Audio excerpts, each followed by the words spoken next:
खुलुमबाय। गोजोन फुंबिलिनि गासैबो बड'लेण्ड बुब्लिनि अनसायगिरिफोरखौ बरायग्रोबाय। दिनै 27 फेब्रुआरि मंगलबारनि फानजामुथिखौ फरायथिनो लादों आं उदांस्रि मोसाहारिया। फानजामुथिनि गिबियाव दं मेष राशि। गावनि आंगोजों गोरोबलायना थानो हागोन, गोसोआव गोजोननाय फैगोन। वृष राशि।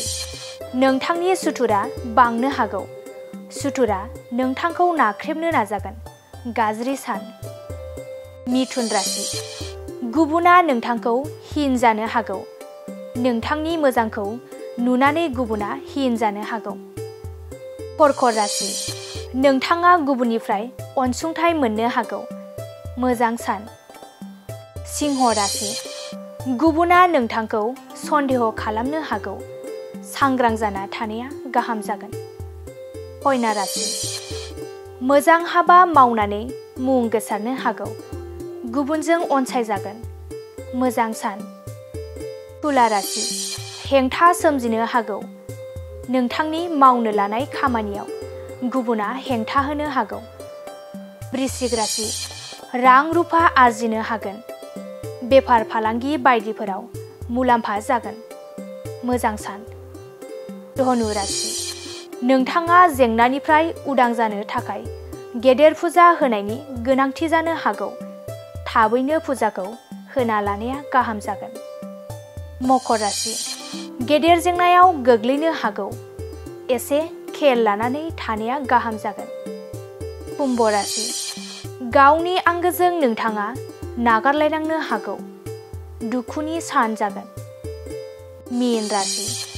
गावनि थांखिखौ जाफुंसार होनो हागोन, रंजा खुसियैनो समा बारलांगोन, मोजां सान। दिनै सानसेनि राशि फरायथिनायाबो एसेनोसै। आसा खालामो नोंथांनि दिनैनि साना मोजाङै मोजां थांगोन, बेखौ बड'लेण्ड बुब्लि नखरनिफ्राय मिजिंथिबाय। दानिया फैदो नोंथांनि फानजामुथिखौ बड'लेण्ड बुब्लिनि हेफाजाबजों मिन्थिना लानि। गोजोन्थों।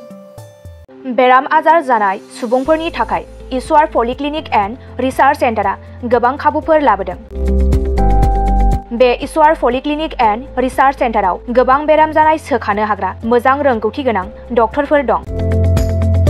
क'क्राझार सहरनि खार गामि निउ फ्लाइअभारनि साखाथियाव थानाय ईश्वर पलिक्लिनिक एन्ड रिसार्च सेन्टारा गोबां फेसिलिटिज एबा खाबुफोर फोसावदों। ईश्वर पलिक्लिनिक एन्ड रिसार्च सेन्टारनि फेसिलिटिफोरानो जाबाय obstetrics and gynaecology, general surgery, orthopaedic surgery, laboratory, ultrasonography, casualty, paediatrics, pathology, pharmacy, laparoscopy surgery, NICU, X ray आरो ईश्वर पलिक्लिनिक एन्ड रिसार्च सेन्टारा 24 घन्टा जेब्लाबो खुलायै थागोन। लांलाय लाबोलायनि एम्बुलेन्सआबो मोजाङै सार्भिस थागोन। निखावरि सुबुंफोरनो ईश्वर पलिक्लिनिक एन्ड रिसार्च सेन्टारा रेहाय होनाय जागोन आरो बेराम आजारफोरखौ बे ईश्वर पलिक्लिनिक एन्ड रिसार्च सेन्टाराव मोजाङैनो देहाखौ फाहामथाय लाफैनो हागोन। खम बेसेनाव जायखिजाया समावनो अपारेशन खालामनो हानाय जागोन। आबुङै खौरां लाहरनो थाखाय 9395024949 जानबुं नाम्बाराव खौरां लाहरनो हागोन आरो इमेल ishwarpoli30@gmail.com आव जगाजग खालामनो हागोन। नमस्कार, মই ঈশ্বৰ পলিক্লিনিক ৰিচাৰ্চ চেণ্টাৰৰ সুপাৰিনটেণ্ডেণ্ট ডক্টৰ CK ডিমাৰীয়ে কৈছোঁ। আমাৰ এই ঈশ্বৰ পলিক্লিনিক ৰিচাৰ্চ চেণ্টাৰটো কোকৰাঝাৰৰ খাৰগাঁৱৰ ফ্লাইঅভাৰৰ তলতে এইটো নতুনকৈ আমাৰ স্থাপিত হৈছে এটা নাৰ্ছিং হোম।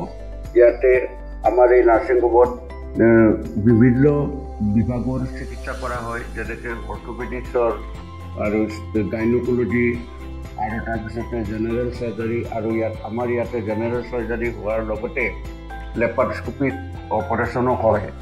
আমাৰ ইয়াতে সুবিধা আছে, যেনেকৈ আমাৰ লেবৰেটৰী আছে, এক্স-ৰে, ছ'ন'গ্ৰাফি, এইবিলাক সম্পূৰ্ণ আমি ৰাইজক ছাৰ্ভিচ দিবৰ কাৰণে যুগুতাইছোঁ। ৰাইজ আমাৰ ইয়াতে OPD যিটো মানে বহিৰ্বিভাগৰ ৰোগী চোৱা হয়, সেইটো আমাৰ চোৱা হয়। তাৰোপৰি দিনে ৰাতিয়ে আমাৰ ইয়াতে অপাৰেশ্যন কৰা হয়। গোটেইখিনি সুবিধা আপোনালোকে পাব। ইয়াৰ উপৰিও যিসকল লোক যিসকল লোক আৰ্থিকভাৱে তেওঁলোকৰ দুৰ্বল তেওঁলোকক আমি ৰেহাই ৰেটত আমি চিকিৎসা কৰিবৰ কাৰণে যত্ন কৰিম।